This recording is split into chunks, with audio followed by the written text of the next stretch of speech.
Bueno, buenas noches, ingenieros. Bienvenidos a la clase del día de hoy. Eh, Vamos a continuar con nuestro módulo CCNA. El día de hoy vamos a entrar al capítulo o al módulo 2 o al capítulo 2 de nuestro módulo de 2 conceptos de switching. Buscar esto en español.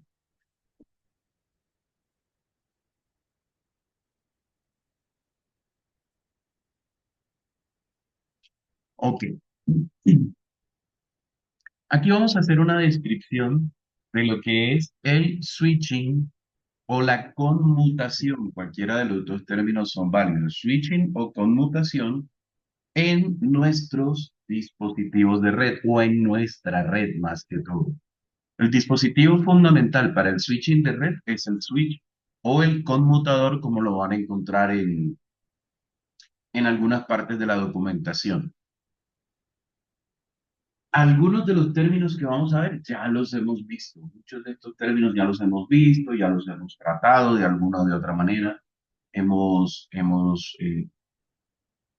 analizado algunos de los temas que tenemos aquí muy someramente y en este módulo vamos a tratarlos con un poquito de más detalle. Entonces, vamos a mirar lo que nos dice primeramente la documentación para ir entrando en materia. La documentación nos habla del switching de red y nos dice, el concepto de switching y reenvío de tramas es universal en la tecnología de redes y en las telecomunicaciones. En las redes LAN, WAN y en la red pública de telefonía conmutada, SPSTN, es una red de telefonía común y corriente, se usan diversos tipos de switch. La decisión sobre cómo un switch reenvía el tráfico se toma en relación con el flujo de este tráfico. Hay dos términos asociados a las tramas que entran y salen de una interfaz. Entrada. Este término se utiliza para describir el punto por donde una trama ingresa al dispositivo. Y salida. Este término se utiliza para describir el punto que las tramas utilizan para salir del dispositivo. El punto o el puerto o la interfaz, a eso hace referencia este tema. Entrada, la interfaz o el puerto por donde ingresa la trama al switch. Salida, el puerto por donde la trama sale del switch. Un switch LAN, mediante una tabla a la que hace referencia al reenviar el tráfico a través del switch, perdón, un switch LAN mantiene una tabla a la que hace referencia al reenviar tráfico a través del switch. La única inteligencia de un switch LAN es su capacidad de usar tabla para reenvío de tráfico. De un switch LAN capa 2, únicamente un switch LAN capa 2. Su única inteligencia es utilizar la tabla MAC o tabla de direcciones de reenvío, tabla de contenido direccionable, se le conoce también, para reenviar tráfico. Pero más adelante vamos a ver, y ustedes ya se habrán tropezado en el trabajo con ellos, switch capa 3, que son switch que tienen funciones de routing. Ahí ya el tema es un poco diferente. Un switch LAN reenvía el tráfico basado en el puerto de entrada y la dirección MAC de destino de una trama Ethernet. Con un switch LAN hay solamente una tabla de switching principal que describe una asociación estricta entre las direcciones MAC y los puertos. Por lo tanto, una trama Ethernet con una dirección de destino determinada siempre sale por el mismo puerto de salida, independientemente del puerto de entrada por el que ingresa.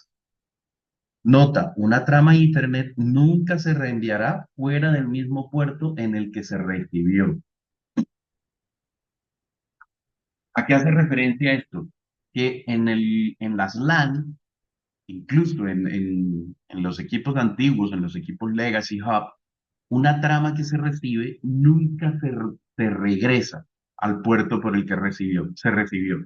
Siempre se envía o se reenvía por un puerto diferente. Por eso se denomina reenvío, porque la trama se recibe y se reenvía. Nunca se regresa por el mismo puerto. Y tenemos una animación, vamos a ver la animación.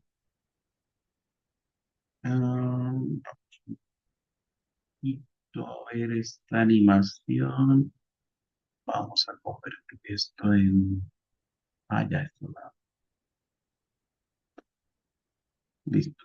Vamos a verificar, vamos a mirar esta animación. Ingresa una trama por el puerto 1, se consulta la dirección de destinos en la tabla de direcciones, se determina que la trama se debe reenviar por el puerto 5, es decir, que la dirección de destino era AC. Y la respuesta C, bueno, no, hay otras cosas que no estamos viendo. Vamos a mirar nuevamente. A ver, se recibe una trama en el puerto 1, dirección de destino EA. Esa dirección está en el puerto 4. La trama sale por el puerto 4.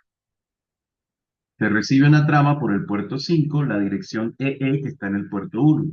Esa trama sale por el puerto 1 o se reenvía por el puerto 1. Se recibe una trama por el puerto 3 con la dirección AB. Esa AB está en el puerto 6. La trama debe salir por el puerto 6. Ese es el proceso que hace el switch.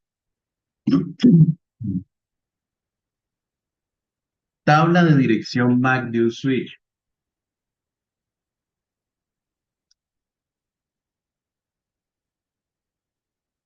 La tabla de dirección MAC del switch, ¿a qué hace referencia? Nos dice la documentación, un switch se compone de circuitos integrados y del software complementario que controla las rutas de datos a través del switch. Los switch usan direcciones MAC, direcciones de control de acceso al medio se llaman. Recuerden que cuando vimos en el modelo OSI o en nuestro modelo por capas vimos la capa de enlace de datos o data link, esa se subdividía en dos capas, la capa de control de enlace lógico o LLC, que se encargaba de comunicarse con las capas superiores, y la capa MAC, que es la que gestiona todo el tema de control de acceso al medio. Y en esa capa vamos a encontrar la funcionalidad de las direcciones MAC, Media Access Control o control de acceso al medio. Entonces, los switch usan direcciones MAC de destino para dirigir las comunicaciones de red a través del switch, fuera del puerto apropiado, es decir, a través del puerto apropiado, hacia el destino. Esta pregunta es clave. Algunas veces sale en el examen y suele ser una cascarita. ¿Qué utiliza un switch para hacer el reenvío? Dirección IP de origen, dirección IP de destino, dirección MAC de origen, dirección MAC de destino. Recuerden, dirección MAC de destino. Para definir qué puerto usar para transmitir una trama, el switch primero debe saber qué dispositivos existen en cada puerto. A medida que el switch aprende la relación de los puertos con los dispositivos, construye una tabla llamada tabla de direcciones MAC. Esta tabla se almacena en la memoria de contenido direccionable o Content Addressable Memory, CAM. Por esto, algunas veces a la tabla MAC también se le llama tabla de contenido direccionable o tabla CAM, la cual es un tipo especial de memoria utilizada en aplicaciones de búsqueda de alta velocidad. Por esta razón, la tabla de direcciones MAC a veces también se denomina tabla CAM. Bueno, de que ya no lo decía. La tabla, los switch LAN determinan cómo manejar las tablas de datos entrantes, manteniendo la tabla de direcciones MAC. Un switch llena su tabla de direcciones MAC al registrar la dirección MAC de origen de cada dispositivo conectado a cada uno de sus puertos.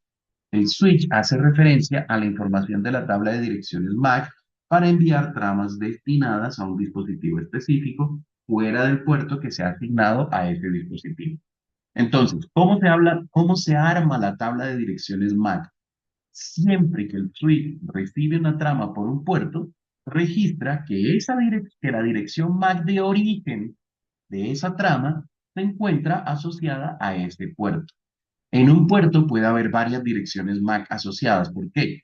Porque así como usted puede tener un único equipo conectado a un puerto, puede que a ese puerto lo que tenga conectado sea un switch y reciba a través de ese puerto tramas de diferentes dispositivos conectados en el otro switch. Entonces, un puerto puede tener varias direcciones MAC asociadas. ¿Y cómo se arma la tabla MAC? Con la dirección de origen de cada tabla de cada trama que se recibe. Eso es lo que hay que recordar. ¿Dudas hasta ahí?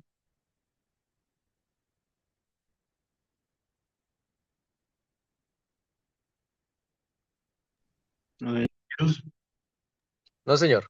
Ok, vale, perfecto. El método aprender y reenviar del switch. El siguiente proceso de dos pasos se realiza para cada trama Ethernet que ingresa a un switch. Aprender examinando la dirección MAC de origen. ¿En qué consiste esto? Cada trama que se recibe se le examina la dirección MAC de origen. Y si la dirección MAC de origen no existe en la tabla de direcciones MAC y el número de, perdón, si la dirección MAC de origen no existe en la tabla de direcciones, esa dirección se almacena en la tabla de direcciones relacionada con el puerto en el que se recibió en la tabla de direcciones. Si la dirección de origen existe, el switch actualiza el temporizador para esa entrada. Ojo con esto, de manera predeterminada, la mayoría de los switch Ethernet guardan una entrada en la tabla durante 5 minutos. Si la dirección MAC de origen existe en la tabla, pero en un puerto diferente, el switch la trata como una entrada nueva. La entrada se reemplaza con la misma dirección MAC, pero con el número de puerto más actual. Es decir, hay un temporizador. Si en 5 minutos no se ha recibido una trama con una dirección MAC que está en la tabla de direcciones, esa dirección MAC se elimina de la tabla de direcciones. ¿Con qué objetivo? Con el objetivo de hacerle mantenimiento a la tabla, de evitar hacer reenvíos a equipos que ya no están presentes, etcétera, etcétera. Ahora, puede pasar que una dirección MAC aparezca asociada, por ejemplo, al puerto 1 y de pronto se reciba una trama con esa dirección MAC, pero por el puerto 10. Entonces, ¿qué se hace ahí? Se actualiza la tabla, se dice, oiga, esta dirección MAC ya no está en el puerto 1, sino en el puerto 10. ¿Eso por qué puede pasar? Por cosas tan simples como que usted, como administrador de la red, desconectó el cable del puerto 1 y lo conectó en el puerto 10. Así de simple. Paso 2, reenviar examinando la dirección MAC. Si la dirección MAC de destino es de unidifusión, es decir, si la dirección MAC de destino es una dirección unicast, es decir, no es una dirección multicast ni es una dirección broadcast, entonces el switch busca la coincidencia entre la tabla de direcciones MAC. Es decir, si la dirección es una dirección única, una dirección que no es broadcast, por ejemplo, que sería una dirección FF, FF, FF, FF, FF, si es una dirección que no es esa, simplemente se busca en la tabla. Si la dirección de destino está en la tabla, entonces se reenvía la trama ¿por dónde? Por el puerto que tiene asociado. Si la dirección de destino no está en la tabla, el switch que va a hacer va a reenviar la trama por todos los puertos, a excepción del puerto por donde se recibió la trama. A esto se conoce como unidifusión desconocida o unicast desconocido. ¿Por qué unicast o difusión desconocida? Unicast o unidifusión desconocido, porque se trata la trama como si fuera una trama de difusión, es decir, como si fuera una trama de broadcast o de multicast, porque se envía por todos los puertos, pero la dirección de destino que va contenida en la trama no es una dirección ni de broadcast ni de multicast, es una dirección únicas. ¿Pero por qué se envió por todos los puertos? Porque el switch no sabe en qué puerto se encuentra ese equipo. Esa es la razón. Ahora, si la dirección de destino es de difusión o de multidifusión, la trama tendrá el mismo proceso, se reenvía por todos los puertos. Pero aquí ya no se conoce como de unidifusión desconocida. ¿Por qué? Porque aquí ya no es una trama de unidifusión, es una trama de difusión o de multidifusión. ¿De acuerdo con qué? Con su dirección de destino. ¿Sí quedó claro esa parte? Sí, señor. Ok, vamos a mirar este video. Vamos a compartir el audio. Is going to send an Ethernet frame to PCB, and PCB is going to send an Ethernet frame to PCA.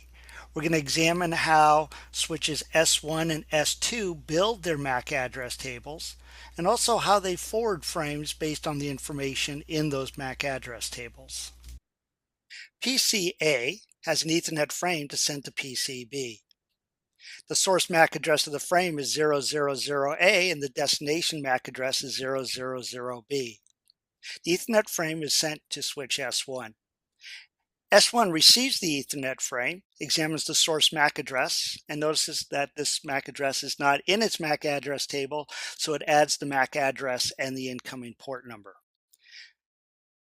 Next, switch S1 examines the destination MAC address and notices that this MAC address is not in its table, so it floods it out all ports. PCB receives the Ethernet frame, examines the destination MAC address against its own MAC address, and notices that that is a match and receives the rest of the frame. The Ethernet frame continues to be forwarded to switch S2. Switch S2 examines the source MAC address of the frame and notices it is not in its MAC address table, so it adds the MAC address and the incoming port to its MAC address table.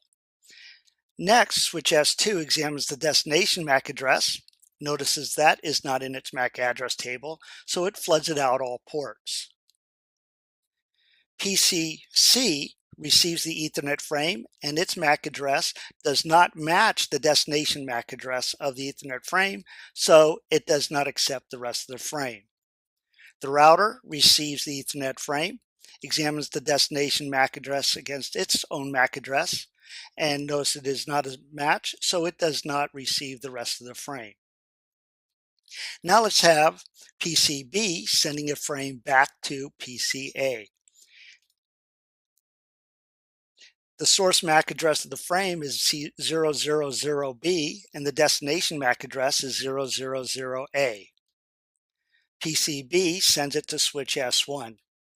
S1 notices that the source MAC address is not in its MAC address table, so it adds the MAC address and the incoming port number. Next, switch S1 examines the destination MAC address and notices that MAC address is in its MAC address table, so it sends it out just port 1. PCA receives the Ethernet frame, examines the destination MAC address against its own MAC address, and notices it is a match, so it receives the rest of the frame.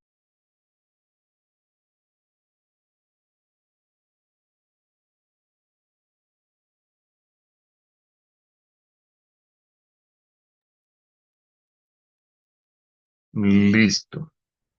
Métodos de reenvío del switch. Esto ya lo habíamos visto. Tenemos métodos de reenvíos,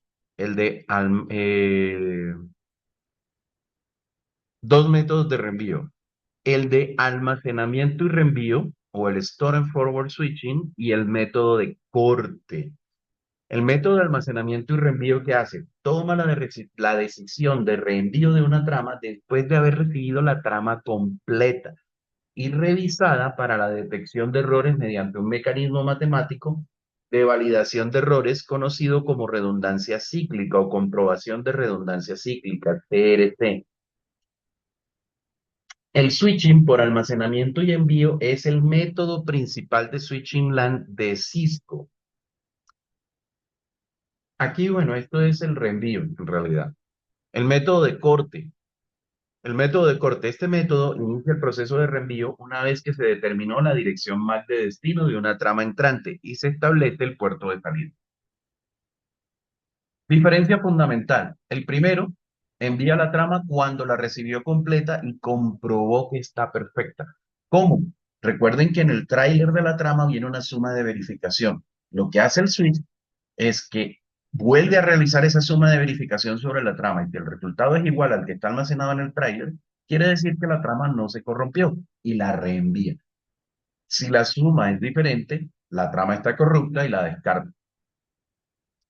En el segundo, solamente con que haya recibido la dirección, la información suficiente para obtener la dirección de destino, empieza a reenviar la trama. ¿Esto qué consecuencias tiene? Pues que el primer método optimiza el uso del ancho de banda al no reenviar tramas que estén dañadas. Pero el segundo método es mucho más rápido porque no tiene que esperar a recibir la trama ni hacer una comprobación de redundancia cíclica para reenviar la trama.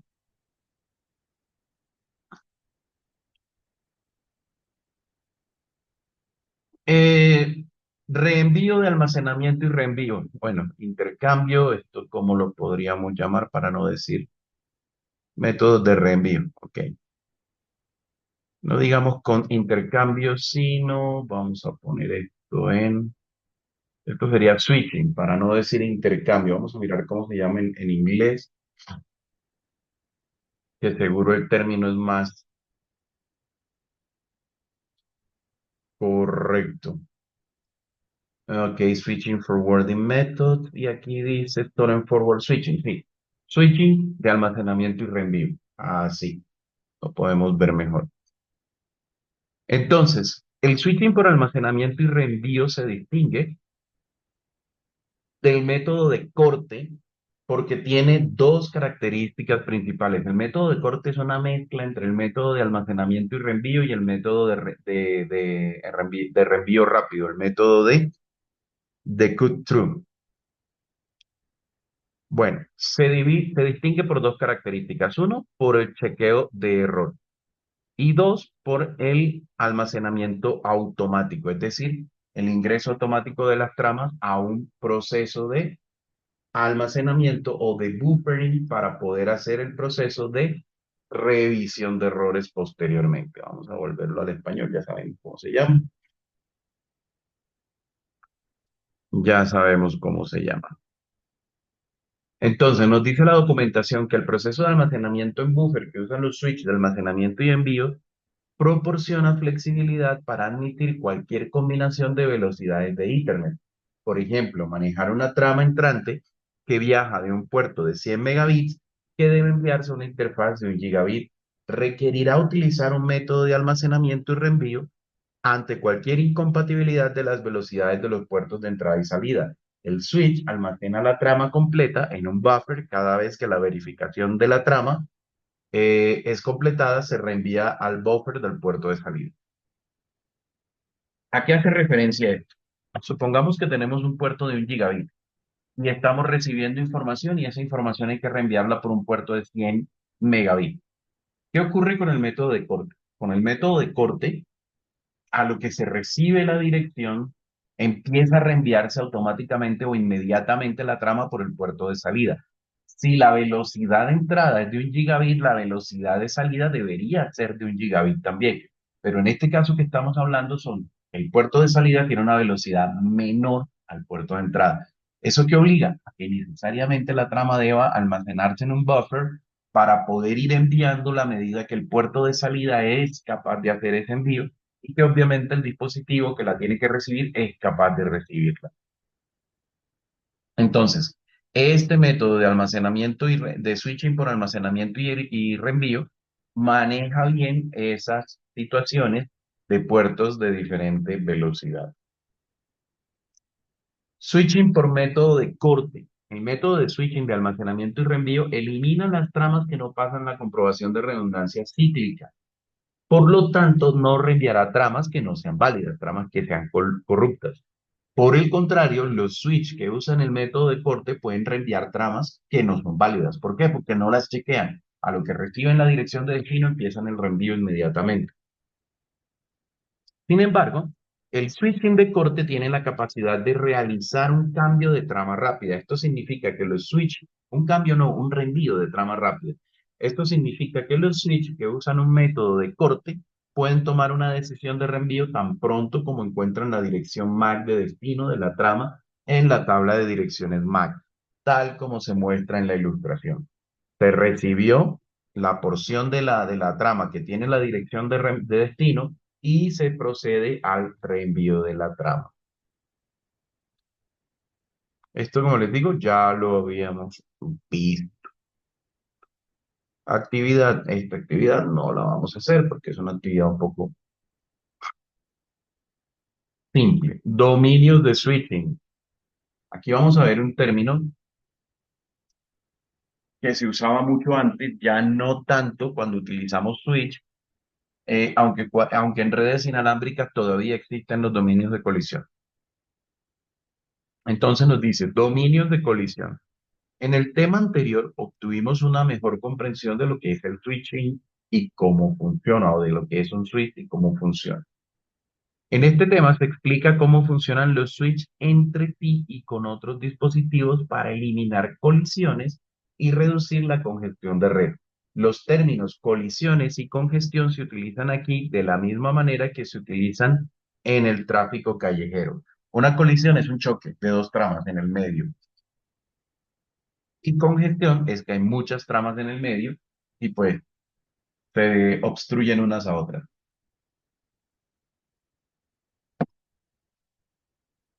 A ver. Nos dice, en segmentos Ethernet basados en hubs antiguos, los dispositivos de red competían por el medio compartido. Los segmentos de red que comparten el mismo ancho de banda entre dispositivos se conocen como dominios de colisión. Cuando dos o más dispositivos del mismo dominio de colisión tratan de comunicarse al mismo tiempo, se produce una colisión. A ver, ¿a qué hace referencia esto? Los hubs eran dispositivos que se parecían al switch en el sentido de que tenían varios puertos, tenían puertos y se conectaban los cables Ethernet tal cual como los conectamos hoy en día los switch, pero internamente un hub no manejaba una tabla de direcciones, no manejaba absolutamente nada de eso. Internamente el switch es como si fuera el hub es como si fuera un solo cable. Entonces, ¿qué pasaba? Que se recibía una trama, se repotenciaba la señal si era necesario eléctricamente y se retransmitía por todos los puertos que había. O sea, cuando una trama entraba al hub, y salía por todos los demás puertos. Por ende, el medio era un medio compartido, porque era como tener todos los equipos conectados a un cable. O sea, físicamente esta red parecía una estrella, pero lógicamente era un bus. ¿Por qué? Porque en realidad todos los equipos estaban conectados al mismo cable. ¿Qué ocurría ahí? Que si dos equipos transmitían al mismo tiempo, al meter una trama en el mismo cable, literalmente hablando, lo que hacía era que esas dos señales se combinan y se produce lo que se conoce como una colisión. Ahora nos dice, si un segmento Ethernet de switch funciona en semidúplex, cada segmento está en su propio dominio de colisión. No hay dominio de colisión cuando los puertos del switch funcionan en dúplex completo. Sin embargo, podría haber un dominio de colisión si el puerto de switch funciona en semidúplex o en half duplex. Con la aparición de los switch y el reemplazo de los hubs, ¿qué ocurre?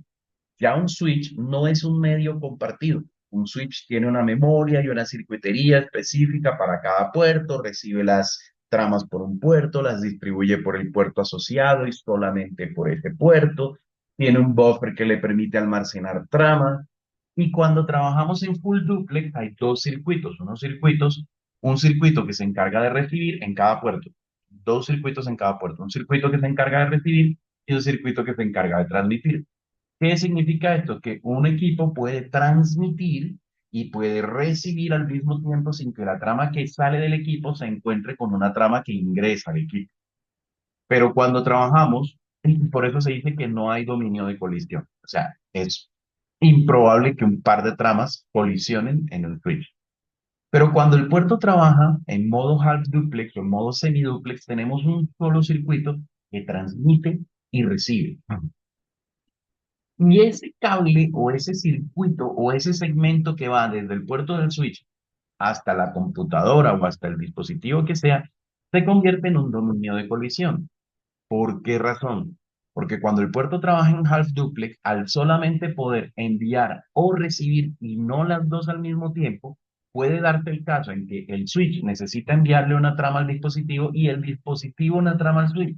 Transmitan al mismo tiempo, las dos tramas se encuentren en el cable y tengamos una colisión. A eso hace referencia este proceso. Nos dice, de manera predeterminada, los puertos de Ethernet del switch negociarán automáticamente el duplex completo o el full duplex, cuando el dispositivo adyacente también pueda funcionar en full duplex.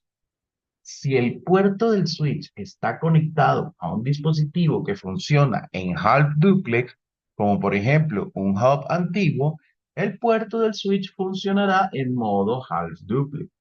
En caso del half duplex, en el caso de half duplex, el puerto del switch funcionará como parte de un dominio de colisión. Como se muestra en la figura, se elige duplex completo en ambos dispositivos. se elige dúplex completo si ambos dispositivos cuentan con la funcionalidad, junto con su ancho de banda común más elevado. Esto era algo que ya habíamos visto también en la negociación. Si ambos funcionan full duplex, se escoge full duplex. Y en el caso de la velocidad se negocia y la más alta que sea soportada tanto por el dispositivo como por el switch será la velocidad escogida. Dominios de difusión o dominios de broadcast. ¿Qué es un dominio de difusión? De una vez les comento que un switch en sí mismo conforma un dominio de difusión y el dominio de difusión se va a extender ¿hasta dónde? Hasta todos los switches que estén interconectados. Se le conoce al dominio de difusión a todo aquel segmento de la red al cual llegue un mensaje de broadcast o de multicast, bueno, de broadcast sobre todo, de broadcast que se haya originado en ese segmento de la red. Si usted envía un broadcast desde un computador, todas las partes de la red a donde llegue esa trama de broadcast se le va a conocer como dominios de difusión o dominios de broadcast.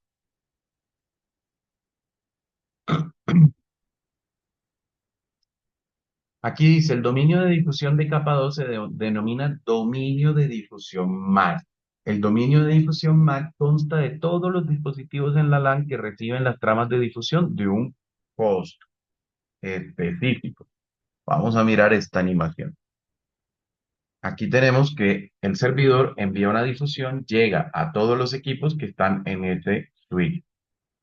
Pero si tenemos switch interconectados, la difusión se va hasta el siguiente switch y también llega hasta todos los dispositivos que estén conectados en este switch. ¿Cómo cortamos un dominio de difusión? Un dominio de difusión lo cortamos con la segmentación de la red o en palabras más simples, colocando un router, dividiendo la red de manera lógica y colocando un router. Los routers no retransmiten las tramas de difusión o las tramas de broadcast. Por ende, un router sí recibe un broadcast, pero no lo retransmite. Hasta donde hay un router, hasta ahí llega el dominio de difusión.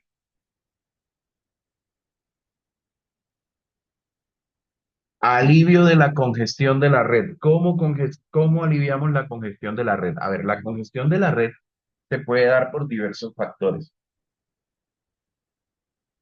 Imagínese que usted tiene una red con 1000 dispositivos y esos 1000 dispositivos están configurados para obtener dirección IP de manera automática. El proceso de configuración automática de IP en IPv4, por ejemplo, funciona enviando un mensaje de broadcast que se llama DHCP Discover, es decir, descubrimiento de un servidor de DHCP y otros procesos que los veremos más adelante. Imagínese cuando usted prende esos 1000 equipos en la mañana, todos enviando peticiones broadcast. Esas peticiones broadcast capturan la red. Otra, cuando un dispositivo necesita comunicarse con otro del que no conoce su dirección MAC. ¿Qué ocurre? Que enviará una RP request, que también es una petición broadcast, y esa petición broadcast se irá por toda la red. Entonces, pues tendremos o podremos generar congestión de red. Entonces, ¿cómo aliviamos la congestión de red? La congestión de red la aliviamos con velocidad de puertos rápidos. Las velocidades de los puertos del switch Ethernet varían según el modelo y el propósito. Por ejemplo, la mayoría de los switches de capa de acceso admiten velocidades de puerto de 100 megabits y 1 gigabit. Los switches de la capa de distribución admiten velocidades de puerto de 100 megabits, 1 gigabit y 10 gigabit. Y los switches de core o de nivel central o de centro de datos admiten velocidades de puerto de 100 gigabit o 40 gigabits o 10 gigabits. Los switches con velocidades de puertos más rápidas cuestan más, pero pueden reducir la congestión. A ver, esto que habla aquí de capa de acceso, capa de distribución y capa central o principal o núcleo, hace referencia a que los switches de capa de acceso son los switches a los que directamente conectamos los dispositivos. Los switches de capa de distribución son los switches a los que interconectamos nuestros switches de capa de acceso. Y los switches de troncal o de core son los switches a los que interconectamos los switches de distribución para tener acceso, por ejemplo, a servicios externos en nuestra red. Esto en la arquitectura de red de tres niveles, que no recuerdo si ya lo vimos y si no lo vimos, lo vamos a ver y lo vamos a explicar. Creo que es en el módulo 3 que se ve eso. ¿Listo? Y obviamente cada tipo de switch va a tener necesidades diferentes y funcionalidades diferentes. Entre esas funcionalidades diferentes va a estar la velocidad de los puertos. Switching interno rápido. Los switch utilizan un bus interno rápido o memoria compartida para proporcionar un alto rendimiento. Buffers de memoria o buffers de trama grandes. Los switch utilizan buffers de memoria grande para almacenar temporalmente más tramas recibidas antes de tener que empezar a descartarlas. Esto permite que el tráfico de entrada de un puerto más rápido, por ejemplo, de 1 gigabit, se reenvíe a un puerto de salida más lento, por ejemplo, 100 megabits, sin perder tramas. Alta densidad de puertos. Un switch de alta densidad de puertos reduce los costos generales porque reduce el número de switch requeridos. Por ejemplo, si se necesitan 96 puertos de acceso, sería menos costoso comprar dos switches de 48 puertos en lugar de cuatro switches de 24 puertos. Los switches de alta densidad de puertos también ayudan a mantener el tráfico local, lo que ayuda a aliviar la congestión. ¿A qué se refiere con mantener el tráfico local? En el caso de estos 96 puertos, si usted compra cuatro switch de 24 puertos, ¿qué va a ocurrir? Que eventualmente mucho tráfico va a tener que irse desde un switch hasta los otros tres, ¿sí? Para alcanzar el equipo de destino. En cambio, si usted tiene dos switch de 48 puertos, pues reduce esa probabilidad a la mitad. Es decir, habrá 24 equipos que no tendrán que saltar de un switch a otro para intercomunicarse y otros 24 equipos que tendrán la misma situación. A eso se refiere a tráfico local, local en el switch, no local en la red. ¿Listo? ¿Dudas, inquietudes hasta ahí?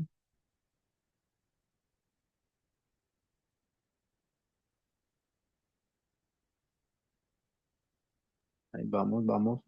Ahí vamos, ahí vamos. Ok, listo. Bueno, esto es prueba del módulo.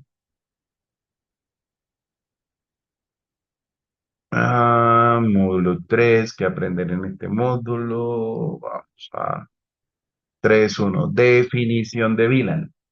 Las VLAN son otro mecanismo para descongestionar la red. ¿Por qué razón?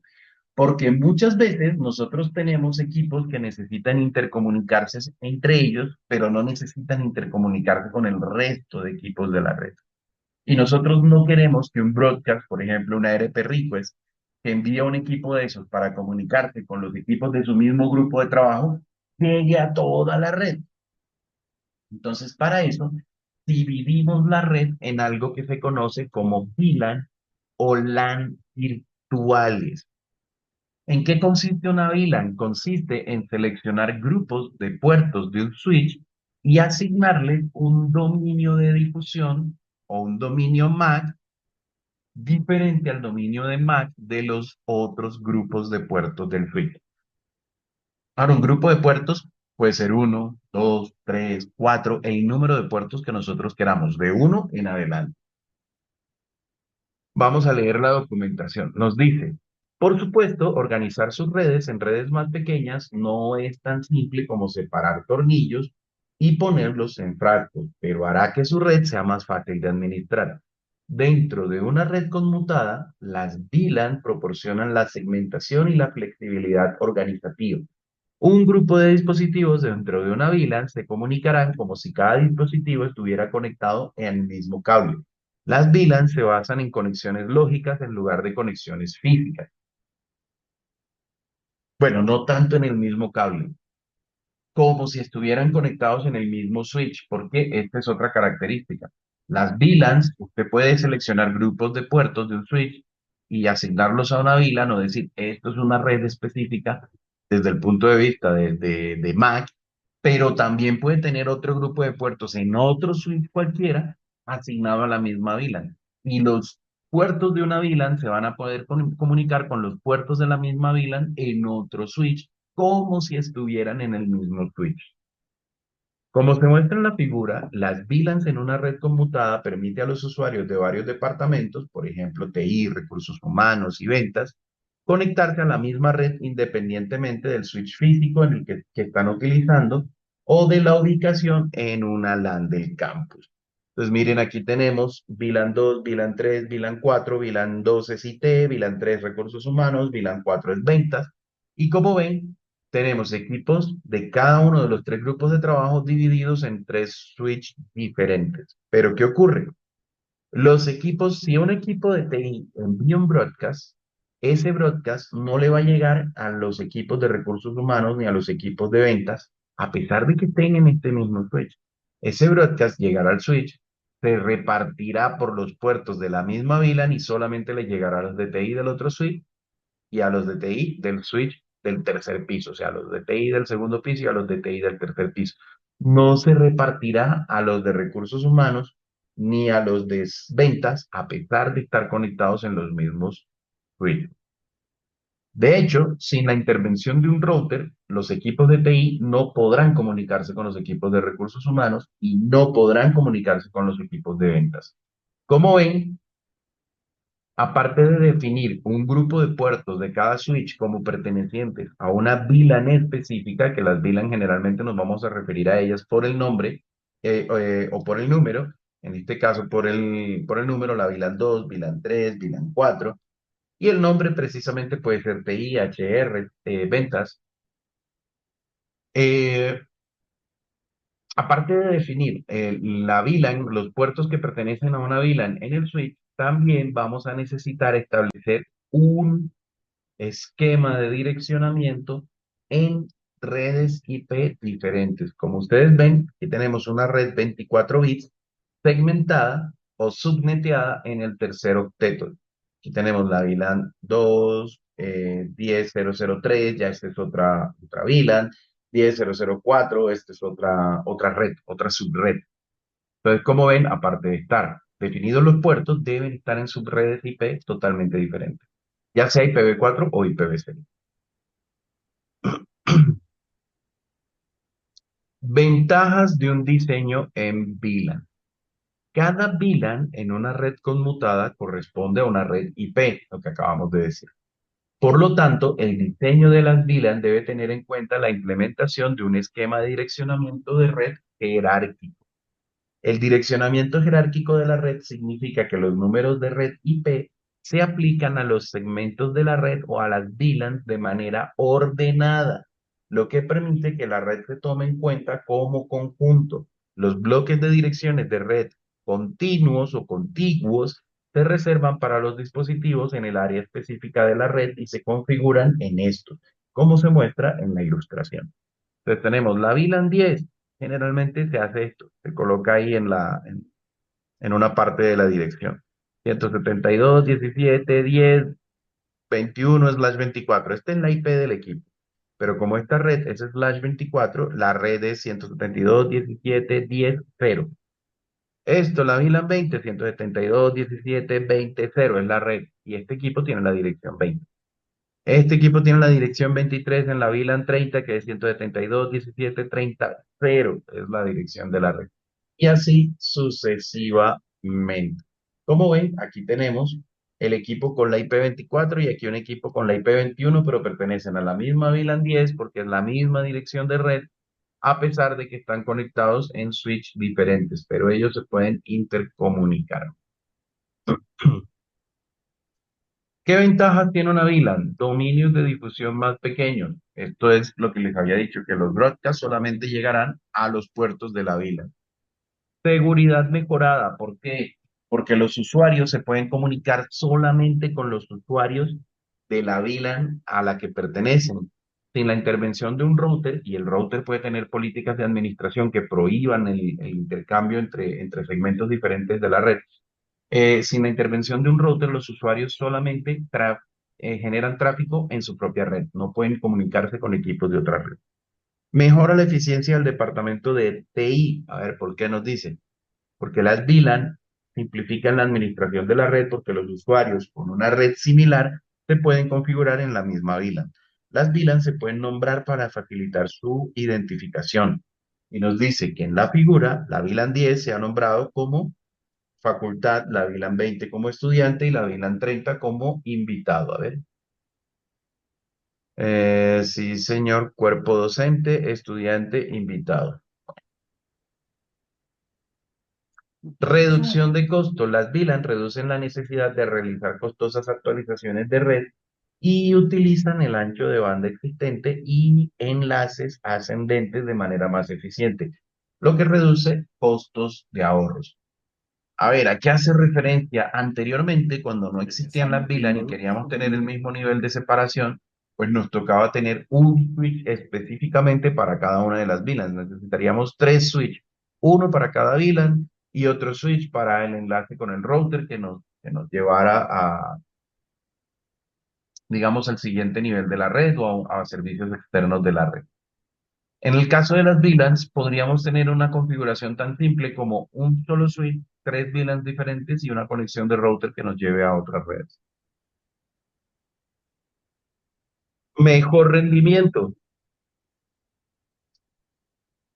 Los dominios de difusión más pequeños reducen el tráfico innecesario en la red. Esto ya hemos venido hablando. Administración más simple de proyectos y aplicaciones. Las VLANs agregan usuarios y dispositivos de red para admitir empresas o necesidades geográficas. En lugar de agregan, yo diría agrupa. ¿Listo? Tener funciones separadas hace que administrar un proyecto o trabajar con una aplicación especializada sea más fácil. Un ejemplo de tal aplicación es una plataforma de desarrollo de e-learning, por ejemplo, para profesores. Bueno, esos tipos de VLAN. Las VLAN las vamos a considerar de diferentes tipos. VLAN predeterminada. Todos los switch Cisco que tienen soporte de VLAN van a tener una VLAN por defecto creada a la cual van a pertenecer todos sus puertos y esa VLAN va a ser por defecto la VLAN 1. Por ende, todos los puertos del switch se pueden comunicar y todos los puertos del switch conforman un único dominio de difusión de manera predeterminada, es decir, por defecto. ¿Por qué? Porque todos pertenecen a la VLAN 1. Dice, entre los datos importantes que hay que recordar acerca de la VLAN 1 incluye los siguientes. Esto es importante. Todos los puertos se asignan a la VLAN 1 de manera predeterminada. De manera predeterminada, la VLAN nativa, más adelante vamos a hablar de ella, por aquí debe estar VLAN nativa, ahora hablamos de ella. De manera predeterminada, la VLAN nativa también en la VLAN 1, es decir, es la VLAN predeterminada y es la VLAN nativa. De manera predeterminada, la VLAN de administración es la VLAN 1, también vamos a hablar de la VLAN de administración. Y no se puede ni eliminar ni cambiar el nombre de la VLAN 1. Ahora, se recomienda que nosotros hagamos que la VLAN 1 no sea ni la VLAN nativa ni la VLAN de administración. Es decir, debemos crear una VLAN nativa diferente y debemos crear una VLAN de administración diferente. Y debemos eliminar todos los puertos de la VLAN 1. ¿Listo? Hay un comando que nos sirve para nosotros ver la descripción breve de las VLAN que tenemos en nuestro switch, que es show VLAN brief. Y eso nos muestra que tenemos una VLAN 1 que está por defecto, que está activa y nos muestra la lista de todos los puertos que pertenecen a esa VLAN. Como vemos, aquí pertenecen en este switch todos los puertos del 1 al 24 y tiene 26 puertos nada más. Y los puertos Gigabit Ethernet 01 y 02, es decir, todos los puertos están perteneciendo a la VLAN predeterminada. VLAN de datos. ¿Qué es la VLAN de datos? Son cualquier VLAN que nosotros creamos para conectar a los usuarios. Por ejemplo, si nosotros definimos la VLAN 10, VLAN 20, VLAN 30 como recursos humanos, ventas No me vaya a morder, estúpida, no me arruñar. y TI, si creamos la VLAN 10, 20 y 30 como VLAN de TI, ¿qué ocurre? Qué pena, Inge. Tranquilo. Eh, Esas tres VLAN que nosotros hemos creado para conectar a usuarios van a ser conocidas como VLAN de datos. Simplemente están destinadas para mover el tráfico generado por un usuario. VLAN nativa. A ver,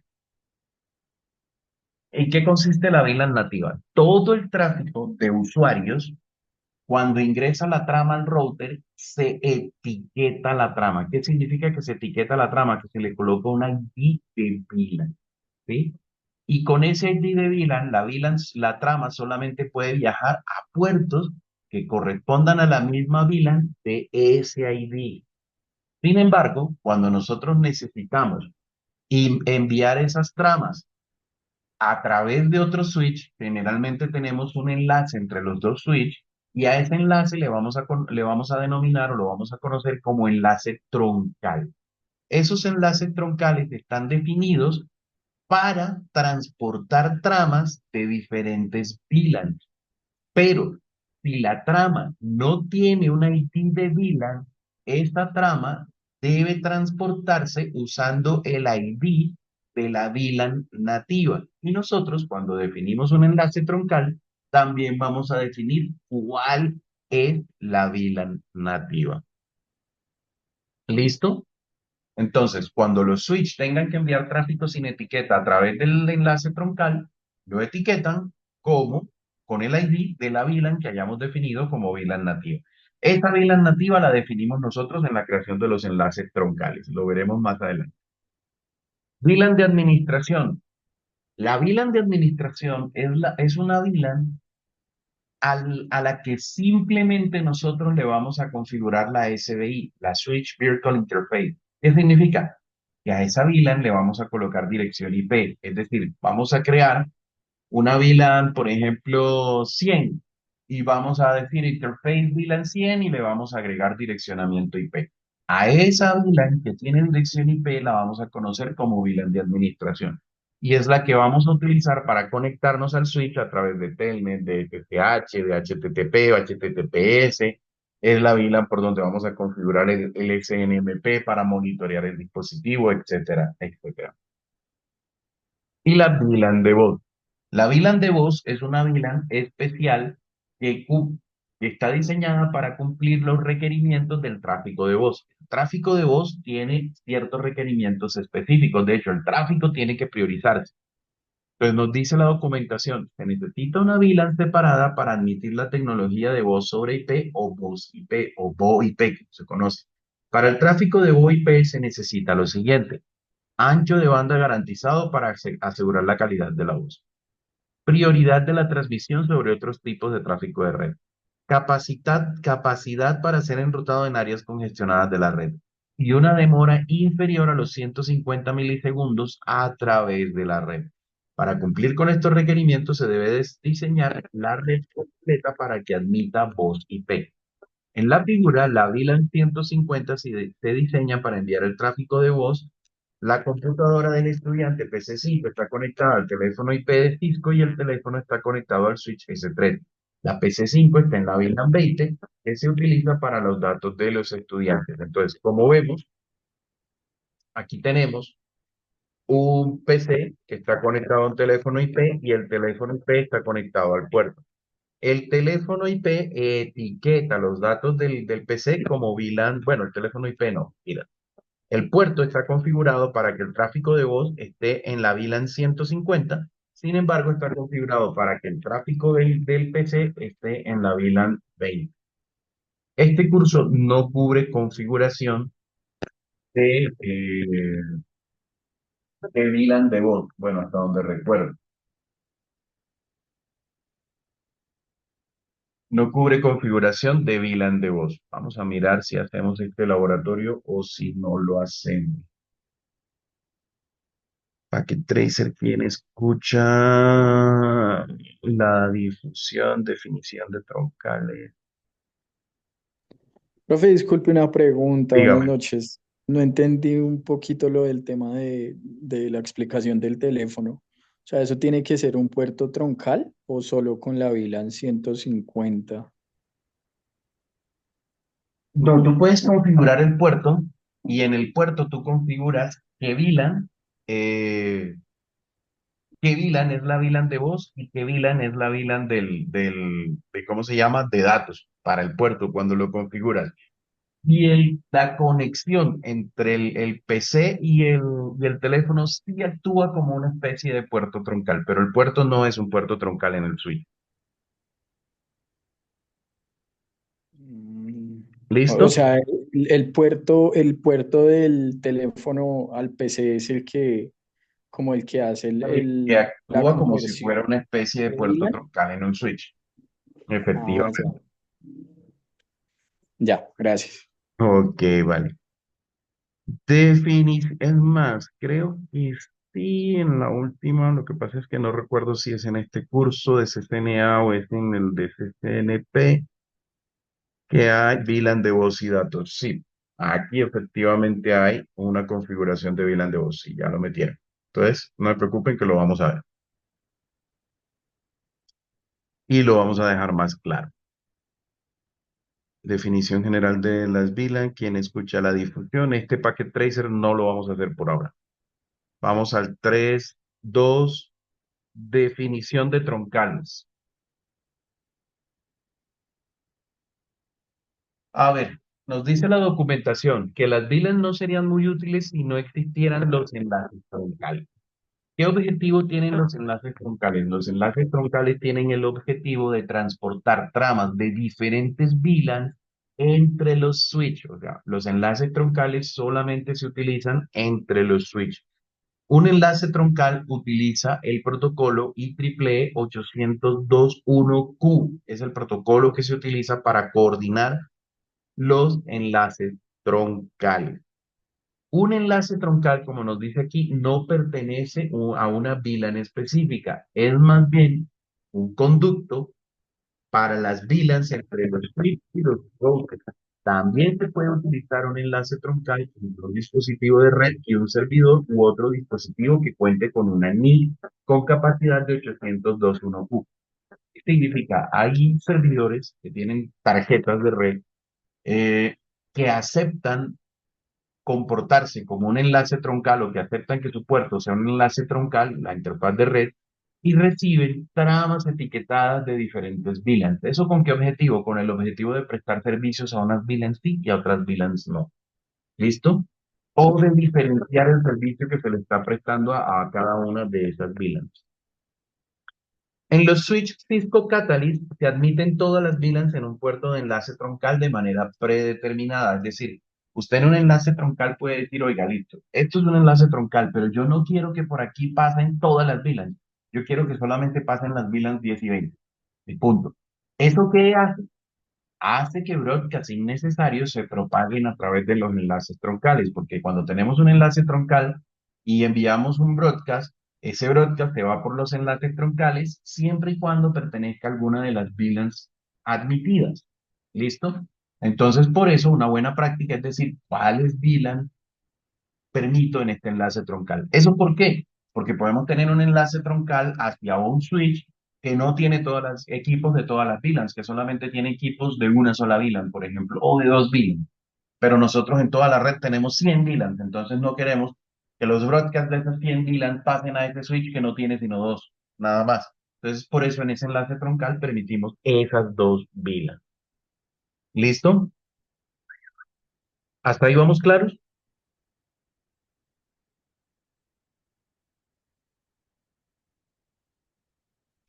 Ok. Sí, señor. Redes sin VLAN. Bueno, el comportamiento de una red sin VLAN es que efectivamente una red sin VLAN, los broadcasts viajarán desde el equipo que los transmite hasta todos los equipos de su segmento de red y desde el switch a través de los enlaces que conectan los switch a todos los segmentos de la red. Esto ya lo vimos ahorita. Sale una trama de alguno de los switch, de alguno de los equipos. Bueno, y esto no mostró nada. O yo no vi nada. No sé si porque no lo mostró o que no lo vi.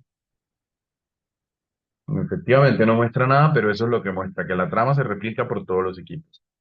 Redes con VLAN. ¿Qué pasa en las redes con VLAN? En una red con VLAN lo que pasa es que la trama va desde al switch y solamente se replica a los puertos del switch remoto que pertenecen a la misma VLAN. ¿Qué ocurre? Aquí el equipo pertenece a la VLAN 10. El enlace troncal admite la VLAN 10, por eso la VLAN se replica al switch 1. ¿Por qué no se replicó al puerto de donde está el equipo con la IP22? Porque este puerto pertenece a la VLAN 20. Se fue por el enlace troncal que admitía la VLAN 10 e ingresó, se fue por el otro enlace troncal que también admitía la VLAN 10, pero solamente llega al puerto Fast Ethernet 11 que pertenece a la VLAN 10. El Fast Ethernet 18 no llega. ¿Por qué? Porque ese Fast Ethernet 18 pertenece a la VLAN 20. Esa es la diferencia básica entre una red con VLAN y una red sin VLAN. Identificación de las VLANs con etiqueta. El encabezado de trama de Ethernet no contiene información sobre las VLANs a la que pertenece la trama. Ojo, el encabezado Ethernet original. El encabezado Ethernet que utilizamos hoy en día sí las admite. Por lo tanto, cuando las tramas de Internet se ubican en un enlace troncal, se necesita agregar información sobre las VLANs a la que pertenecen. Este proceso, denominado etiquetado, se logra mediante el uso del encabezado IEEE 802.1Q. Bueno, aquí hago una aclaración. El encabezado que utilizamos, que sí las admite, es el encabezado que vamos a enviar por los enlaces troncales, ¿no? Porque una trama, una trama que llega normalmente a un dispositivo, esa trama no contiene información de VLANs, o sea, los dispositivos nunca saben a qué VLAN pertenece. Quien controla a qué VLAN pertenece es el switch, porque los que pertenecen a la VLAN son los puertos del switch, no específicamente los dispositivos. Entonces dice, este proceso denominado etiquetado se logra mediante el uso del encabezado IEEE 802.1Q especificado en el estándar del mismo nombre. El encabezado 802.1Q incluye una etiqueta de 4 bytes insertada en el encabezado. 4 bytes, 32 bits, insertada en el encabezado de la trama Ethernet original que especifica la VLAN a la que pertenece la trama. Cuando el switch recibe una trama en un puerto configurado en modo de acceso y asignado a una VLAN, el switch coloca una etiqueta de VLAN en el encabezado de la trama. Vuelve a calcular la secuencia de verificación de la trama y envía la trama etiquetada por un puerto de enlace troncal. Detalles del campo VLAN tag o etiqueta de VLAN. Como se muestra en la figura, en el campo de etiqueta de VLAN consta un campo tipo y un campo prioridad y un campo de identificador de formato conocido como ID de VLAN. Tipo son 2 bytes denominado ID de protocolo o TPID. Para Internet este valor se establece en el valor hexadecimal 8100 o 8100. Prioridad de usuario es un valor de 3 bits que admite la implementación o niveles de servicio. Y el identificador de formato canónico o CFI es un identificador de un bit que habilita las tramas token ring que se van a transportar a través de los enlaces Ethernet. Esto es un tema que nosotros no vamos a ver, el tema de token ring. Y el ID de VLAN es un campo de 12 bits que admite hasta 4096 IDs de VLAN. Este número es importante que se lo aprendan, hasta 4096 IDs de VLAN. Una vez que el switch introduce los campos de tipo información de control de etiquetas, vuelve a calcular los valores FST e inserta la nueva, esto es suma de verificación, la nueva suma de verificación en la trama. Entonces, ¿dónde se inserta ese campo? Luego, en la trama se toma la parte que tiene la MAC de destino y la MAC de origen, que son de 48 bits cada una, y se inserta allí la etiqueta. La etiqueta tiene los 2 bytes del campo de tipo, los 3 bits de prioridad y el bit de control canónico o de token ring. Esto nos da que nos quedan 12 bits para el ID de VLAN. Esos valores van allí insertados. VLAN nativa y etiquetada 802.1Q. A ver, el estándar 802.1Q especifica una VLAN nativa para los enlaces troncales, solo para los enlaces troncales, que por defecto es la VLAN 1, por defecto. Mala práctica dejar que siga siendo la VLAN 1, es una mala práctica de seguridad. Cuando una etiqueta Cuando una trama sin etiqueta llega a un puerto troncal, se le asigna a la VLAN nativa. Las tramas de administración que se envían entre los switch son un ejemplo de tráfico que normalmente no se etiqueta. Si el vínculo entre dos switch es un enlace troncal, el switch envía el tráfico sin etiqueta en la VLAN nativa. Tramas etiquetados con la VLAN nativa. Algunos dispositivos que admiten los enlaces troncales agregan una etiqueta VLAN al tráfico de la VLAN nativa. El tráfico de control que se envía por la VLAN nativa no se debe etiquetar. Si un puerto de enlace troncal 802.1q recibe una trama etiquetada con el mismo IP que la VLAN nativa, descarta la trama. Ojo con eso, chicos. El tráfico que va a etiquetarse o que va a transportarse por el enlace troncal y que debe transportarse con la VLAN nativa, ese tráfico no debe ir etiquetado previamente. Debe llegar al enlace troncal sin etiqueta y el switch le pondrá la etiqueta de VLAN nativa. Pero si usted tiene como VLAN nativa, por ejemplo, la VLAN 1, y usted configura algún puerto en la VLAN 1, esa trama que llegue al enlace troncal se descartará. ¿Por qué? Porque tiene el mismo ID que la VLAN nativa. Por consiguiente, al configurar un puerto de un switch Cisco, configure los dispositivos de modo que no envíen tramas etiquetadas por la VLAN nativa. Los dispositivos de otros proveedores que admiten tramas etiquetadas en la VLAN nativa incluyen teléfonos IP, servidores, routers y switch que no pertenecen a Cisco. Tramas sin etiqueta en la VLAN nativa. Cuando un puerto de enlace troncal de un switch Cisco recibe tramas sin etiquetar, poco usuales en las redes bien diseñadas, envía esas tramas a la VLAN nativa. Si no hay dispositivos asociados a la VLAN nativa, lo que es usual, y no existen otros puertos en el enlace troncal, también es usual, se descarta la trama. La VLAN nativa predeterminada es la VLAN 1. Al configurar un puerto de enlace troncal 802.1q, se asigna el valor de ID de la VLAN nativa a la ID de VLAN del puerto predeterminado. Todo el tráfico sin etiquetar entrante o saliente del puerto 802.1q se reenvía sin el valor de la VLAN. Por ejemplo, si se configura la VLAN 99 como VLAN nativa, la VLAN, el ID de la VLAN es 99 y todo el tráfico sin etiquetar se reenvía a la VLAN 99. Si no se volvió a configurar VLAN nativa, el valor del ID de la VLAN nativa se establece en la VLAN 1. ¿Cuándo pueden llegar, cuando manejamos VLANs o en un switch común y corriente, cuándo puede haber tráfico que ingrese por un puerto sin etiqueta? Cuando nosotros tenemos, por ejemplo, un equipo legacy o un hub em, en medio, por ejemplo, de un enlace troncal, ¿sí? En el medio de un enlace troncal, y tenemos un dispositivo conectado ahí. ¿Qué ocurre? Que este enlace troncal tiene una VLAN nativa y por aquí va a entrar tráfico que no tiene ninguna etiqueta.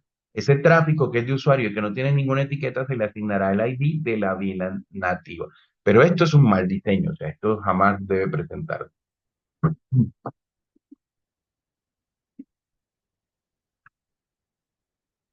Etiquetado de la VLAN de voz. Se necesita una VLAN de voz separada para admitir el tráfico de voz. Un teléfono IP de Cisco se conecta directamente a un puerto de un switch. Un host puede conectarse al teléfono IP para obtener conectividad de red también.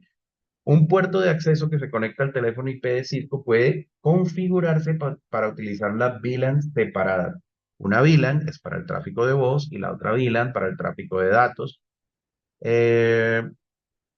Para admitir el tráfico del host, el enlace entre el switch y el teléfono IP funciona como un enlace troncal para transportar tanto el tráfico de datos de la VLAN de voz como el tráfico de, de la VLAN de datos. Específicamente, el teléfono IP contiene un switch 10-100 de 3 puertos integrados. Los puertos proporcionan conexiones dedicadas para estos dispositivos. El puerto 1 se conecta al switch o a otro dispositivo IP. El puerto 2 es una interfaz interna 10-100 que envía el tráfico del teléfono. Y el puerto 3 es un puerto de acceso que conecta al PC u otro dispositivo. El puerto de acceso del switch envía paquetes CDP que le indican al teléfono IP conectado que envía el tráfico de voz de una de tres maneras, que son El tráfico VLAN de voz debe etiquetarse con un valor de prioridad COS de capa 2 adecuado. En una VLAN de acceso con una etiqueta de valor de prioridad COS de capa 2. En una VLAN de acceso sin etiqueta, sin valor de prioridad COS de capa 2. COS es calidad de servicio. Entonces, ¿aquí qué puede pasar? El tráfico de voz se etiqueta con un ID de calidad de servicio de capa 2. O el tráfico de voz se etiqueta en una VLAN y esa VLAN es la que tiene el tráfico el valor de la prioridad. O se envía como si fuera tráfico normal. Cualquiera de las tres formas puede utilizarse para enviar el tráfico. ¿Cuál de las tres debe ser la preferida? Pues una VLAN que tenga asociado el tráfico de voz con su indicador de calidad o de priorización adecuado. Aquí pues tenemos un esquemático de lo que acabamos de leer de la manera de conectar el switch y el teléfono. Ejemplo de verificación de la VLAN de voz. Aquí podemos verificar la VLAN de voz a través del puerto Show Interface, a través del comando Show Interface, el número del puerto que tengamos configurado para VLAN de voz y la palabra Switch Port. Y vamos a ver el nombre del puerto, el puerto de switch, el modo administrativo, pero lo importante es que aquí tenemos el Access Mode VLAN 20, en la VLAN del modo de acceso, que es VLAN 20 y se llama estudiante, y la VLAN que tenemos configurada para voz, que es la VLAN 150. Investigación de la implementación de una VLAN. Listo. Este packet tracer sí lo vamos a hacer, el 328.